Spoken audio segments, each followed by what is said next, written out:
Bismillahirrahmanirrahim.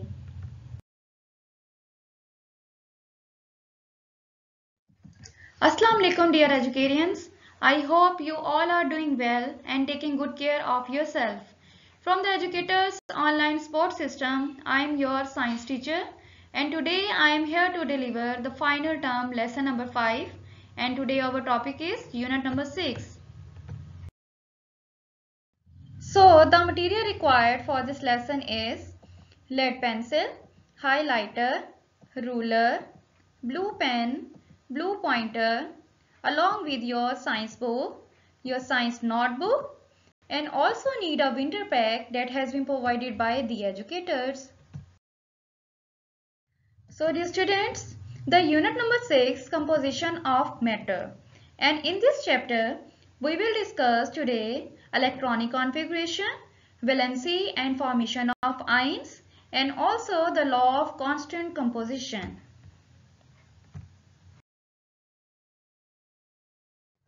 Learning outcomes. At the end of this lesson, students will be able to describe the electronic configuration, explain formation of ions, and state the law of constant composition. So dear students, now open your science book and come to page number 74, and here you will see the topic electronic configuration.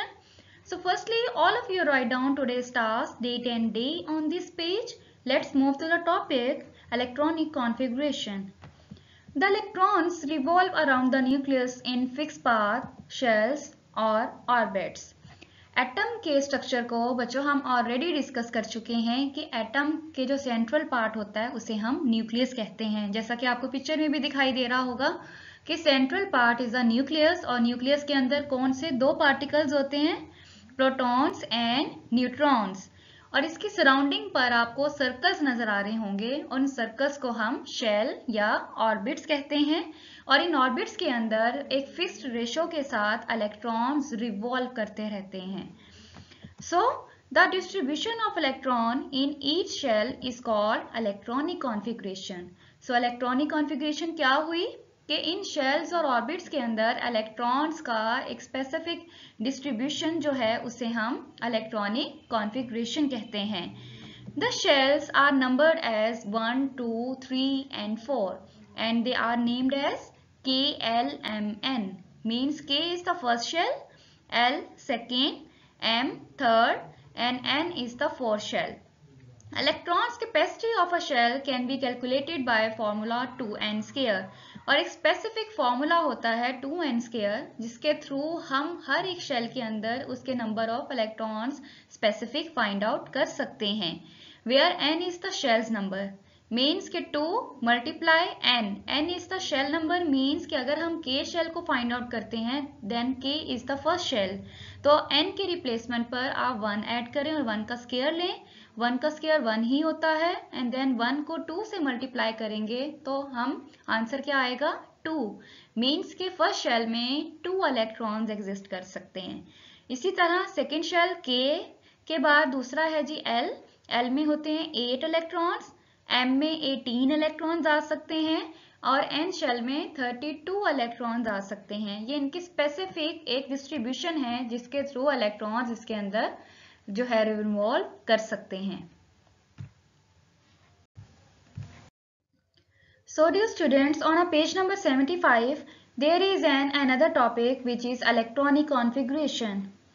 यहाँ पर आपको different element show किए गए हैं, उनके symbol, उनके atomic number, mass number, number of electrons, उनके फिर शेल्स बताए गए हैं कि फर्स्ट शेल में कितने इलेक्ट्रॉन्स इसके आ सकते हैं, सेकंड में कितने, और फिर किस तरह से हम इलेक्ट्रॉनिक कॉन्फ़िगरेशन बना सकते हैं। ये सारी चीजें यहाँ पर मेंशन की गई हैं।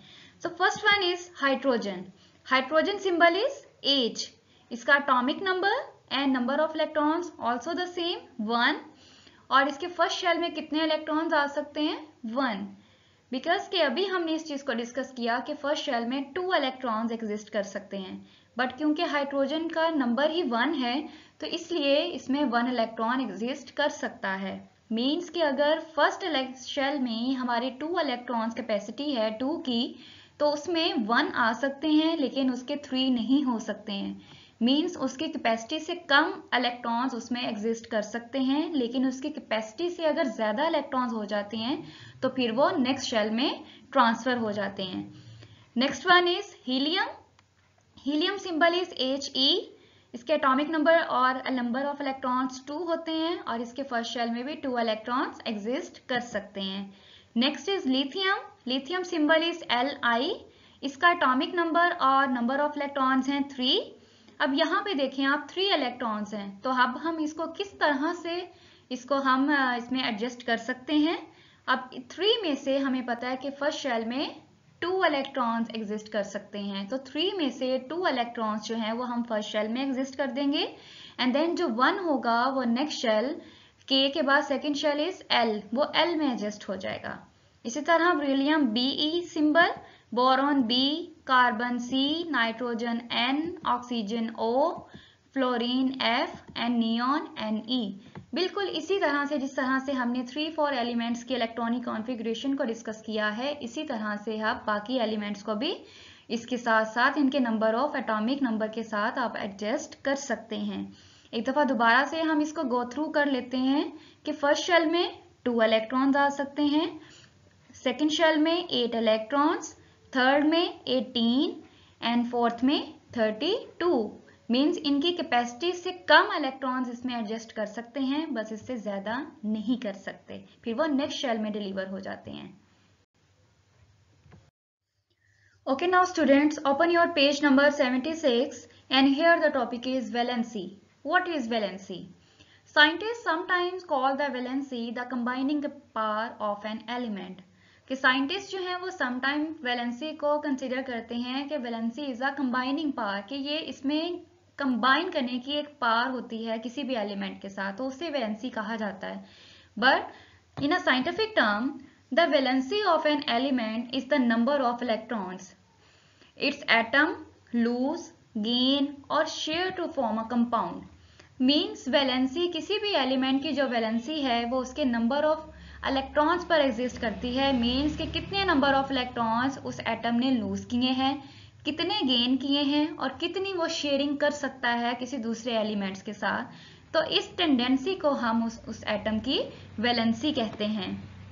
The valency of an element depends on the number of electrons, कि किसी भी एलिमेंट की जो वैलेंसी होती है वो उसके नंबर ऑफ इलेक्ट्रॉन्स पर एग्जिस्ट करती है, कि कितने एलिमेंट्स जो हैं वो उसके आउटर मोस्ट शेल में होते हैं। जितने उसके आउटर मोस्ट शेल में इलेक्ट्रॉन्स होंगे वही उसकी वैलेंसी कहलाती है। अगर हम हाइड्रोजन को डिस्कस करें, hydrogen has a valency of 1 because hydrogen has a atomic mass also the 1 because it has a 1 electron in its outer most shell.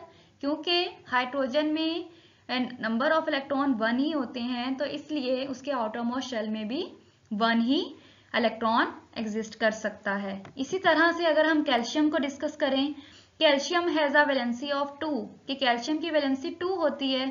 क्यों होती है 2? Because it has a 2 electrons in its outer most shell, क्योंकि इसके outer most shell में 2 electrons exist करते हैं। इसी तरह से कार्बन को, नाइट्रोजन को, ऑक्सीजन को एंड क्लोरीन की एग्जांपल्स भी आप इसमें देख सकते हैं। So dear students, now open your page number 76 and here the topic is formation of ions.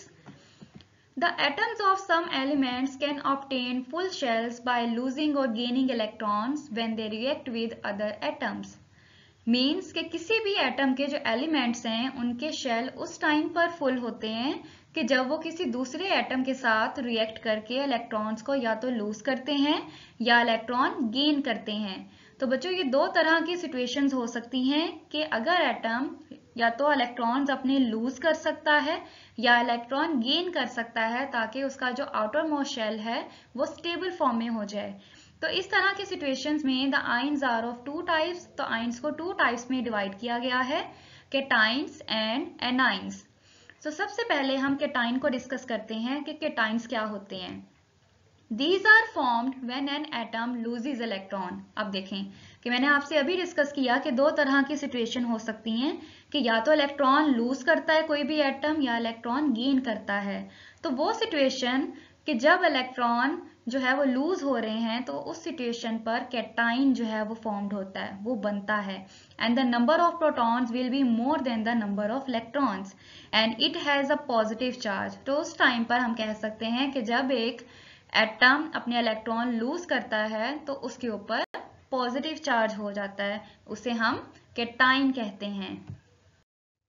So dear students, now move on to the page number 77 and here the topic is anions. अभी इससे पहले हमने cations को discuss किया कि जब एक atom electron को लूज करता है तो उसके ऊपर पॉजिटिव चार्ज हो जाता है और उसे हम कैटाइंस कहते हैं। और एनाइंस क्या हैं कि these are formed when an atom gains electrons and the number of protons will be less than the number of electrons and a negative charge appear। कि जब एक एटम इलेक्ट्रॉन गेन करता है तो उस टाइम पर उसके ऊपर नेगेटिव चार्ज हो जाता है और उसे हम एनाइंस कहते हैं। Here dear students, common cations, their symbol, and the common anions and their symbols are mentioned. You can see that. Okay, now move on to the page number 77 and here the topic is law of constant composition. This law states when elements combine, they do so in a ratio of small whole numbers. Means के law of constant composition हमें किसी भी element में मौजूद उसके number of atoms की ratios के बारे में बताता है। This formula for a water is H2O कि अगर हम वाटर के फॉर्मूले को कंसीडर करते हैं so the ratio of H2O is 2:1 means 2 for hydrogen and 1 for oxygen. Chemical formula, a substance is represented by a chemical formula and it tells the number and kinds of atom in a molecule. To write the chemical formula for a compound, it is best to use the SVS-DF system. Means S for symbols, V for valency, S for swap, D for divide and F for formula. So the step 1 is write down the symbols of both the elements involved. कि सबसे पहले तो आप उन elements के symbols को write करें, then beneath each symbol write it valency, फिर उन सिंबल्स के नीचे उन एलिमेंट्स की वैलेंसी शो करें and swap the valencies over, फिर आप वैलेंसीज को स्वैप ओवर करें, then divide by smallest number, फिर आप उसमें से स्मॉलेस्ट नंबर पर उसको डिवाइड कर दें एंड आफ्टर दैट आपके पास फिर एक फॉर्मूला आ जाएगा जो कि किसी भी एलिमेंट का एक एग्जैक्ट फॉर्मूला होता है। So dear students, now move on to the page number 78 and here there is an objective for you with a caption let's find out. So complete the table. Here the compound names are mentioned. We have to write their atom, their formula and their ratios of atom. So first one is carbon dioxide. Their atoms are carbon and oxygen. Their formula CO2 and the ratio is 1:2. Magnesium fluoride में magnesium and fluoride atoms. Formula MgF2 and the ratio is 1:2. Sodium chloride, sodium and chlorine atoms are formed. Formula NaCl and the ratio is 1:1. Calcium oxide, calcium and oxygen atoms. Their formula CaO and the ratio is 1:1. And potassium chloride, potassium and chlorine atoms. Their formula KCl and the ratio is 1:1. So dear students, on a page number 78, the question number 2 is fill in the tables to show how the electrons are arranged in the following elements. अब यहाँ पर बच्चों एक table आपको नजर आ रहा होगा। यहाँ पर एलिमेंट्स नेम, उनके सिंबल और उनके एटॉमिक नंबर बताए गए हैं। हमने उनके इलेक्ट्रॉनिक कॉन्फ़िगरेशन बतानी है और इसके बारे में हम ऑलरेडी डिस्कस कर चुके हैं कि 4 ऑर्बिट्स, 4 शेल होते हैं जिसमें हर एक 4 की जो कैपेसिटी है वो डिफरेंट होती है। तो मीन्स कि अगर हम फर्स्ट शेल को डिस्कस करें तो फर्स्ट शेल में हमें पता है कि 2 इलेक्ट्रॉन्स एग्जिस्ट करते हैं। तो यहाँ पर आप देखें कि मैक्सिमम 2 इलेक्ट्रॉन्स ही एग्जिस्ट किए गए हैं, पर 1 भी है। मीन्स कि उससे कम हमने बात की कि कर सकते हो आप ऐड, बट उससे ज़्यादा नहीं हो सकते हैं। इसी तरह सेकेंड शेल में इसकी कैपेसिटी है 8 इलेक्ट्रॉन्स की। तो आप देखें कि 8 से कम भी इलेक्ट्रॉन्स इसमें एडजस्ट हैं और 8 से ज़्यादा हमने नहीं किए हैं, क्योंकि अगर ज़्यादा होंगे तो वो नेक्स्ट थर्ड शेल में जो है वो डिलीवर हो जाते हैं, ट्रांसफर हो जाते हैं। और थर्ड शेल की जो कैपेसिटी है वो है 18 इलेक्ट्रॉन्स की। तो इसमें 18 से कम आ सकते हैं बट 18 से ज़्यादा नहीं आ सकते हैं। तो आप अब सब ने इन तीनों शेल्स को इसी के अकॉर्डिंग अपना फिल कर लेना है। So dear students, now open your winter pack and come to page number 11, and now we will do the worksheet of unit number 6, composition of matter, and the question number 1 is fill in the blanks. And dash is smallest particle of matter. An atom. The number of protons in an atom is called its atomic number. The sum of protons and neutrons in the nucleus of an atom is called its mass number. The number of proton and electron in an atom are equal and specific. Electrons are present in orbits or a shell around the nucleus of an atom. Matter is made up of tiny particles called atom. When an atom loses electrons, it becomes a positive charged ion. The first orbit of any atom can only have 2 electrons. Okay, now the question number 2 is choose the correct answer. The nucleus of an atom contains protons and neutrons. Electrons in an atom have negative charge. The number of electrons in an atom is equal to the number of protons. Dash is combining power of an atom is valency. Isotopes are forms of same elements which have different none of these.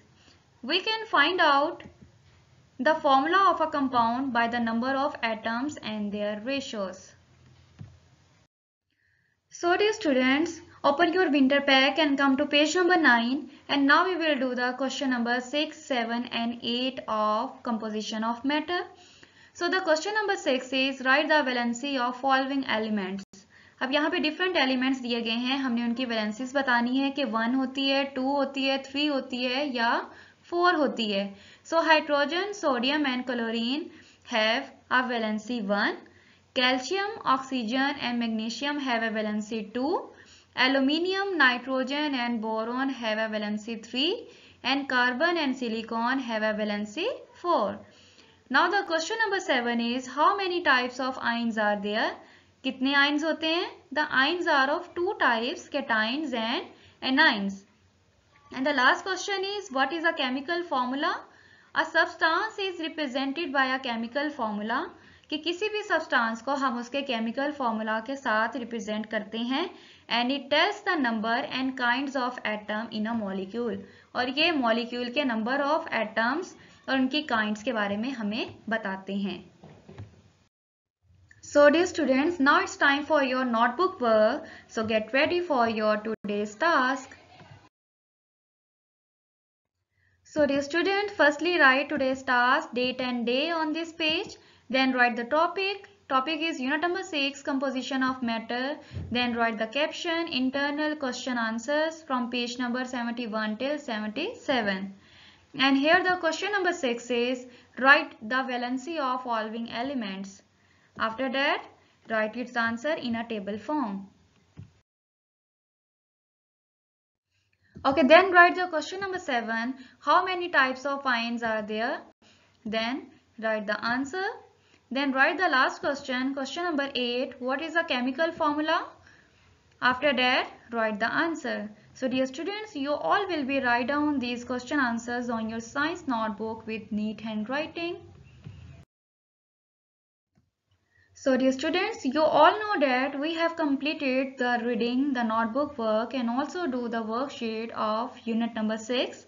And now we will start the unit number 9, reflection and dispersion of light. And in this unit, we will discuss the refraction of light and reflective index. So dear students, now move on to the page number 113 and here you will see the topic refraction and dispersion of light. So dear students, light's wave travel at a speed of about 3 lakh km per second in air. But they slow down when they enter another transparent medium such as water or a glass. Means के जो light waves होती हैं कि वो उनकी speed जो है वो 3 लाख किलोमीटर पर सेकेंड होती है इन एयर में. बट जैसे ही वो किसी दूसरे ट्रांसपेरेंट मीडियम के साथ स्ट्राइक करती हैं और उसमें एंटर होती हैं, देन उनकी जो स्पीड होती है वो स्लो डाउन हो जाती है. So we can say that if a ray of light meets the new material at an angle, it bends.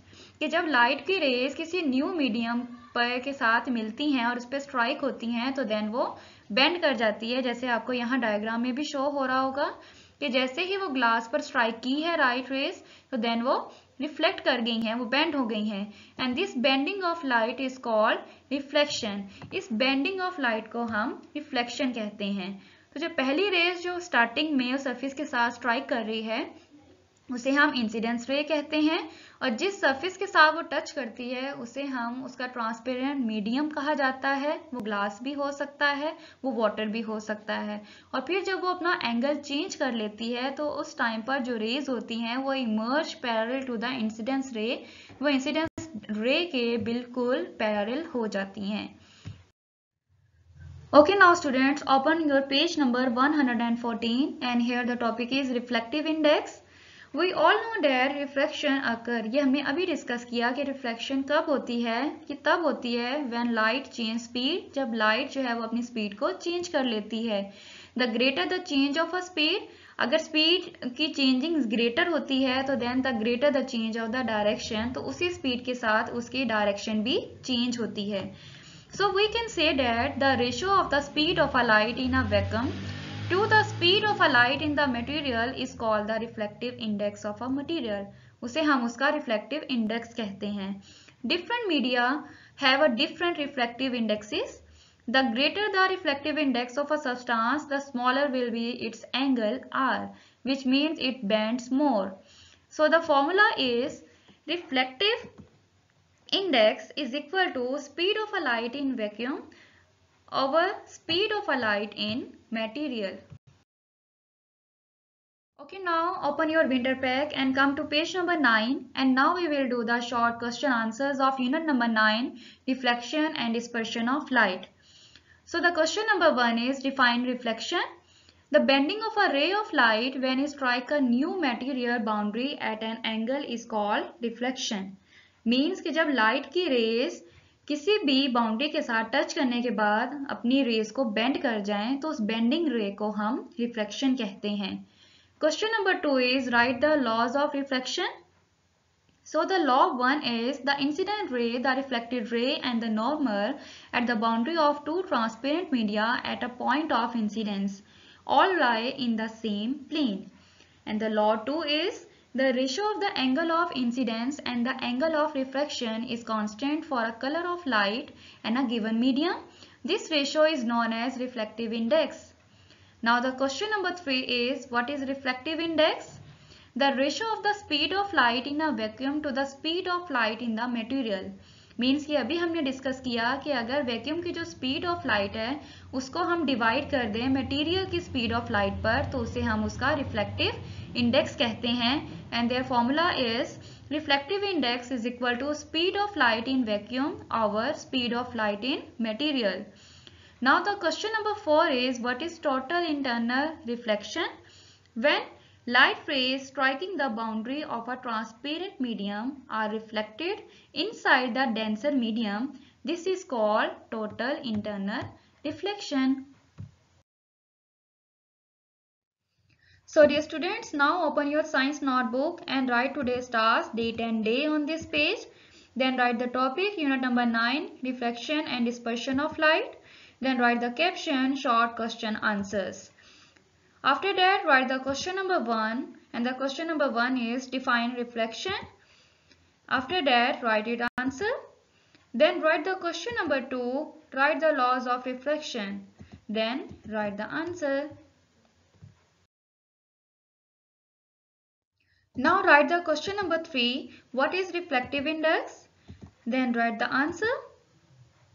Then write the question number 4, what is total internal reflection? Then write the answer. So dear all the students, write these question answers on your science notebook with neat handwriting. So dear students, now it's time for your today's task, and in this task what you have to do? So firstly, learn all the highlighted points of page number 74 till 78. Learn and write question number 6 till 8 of unit number 6 on your notebook.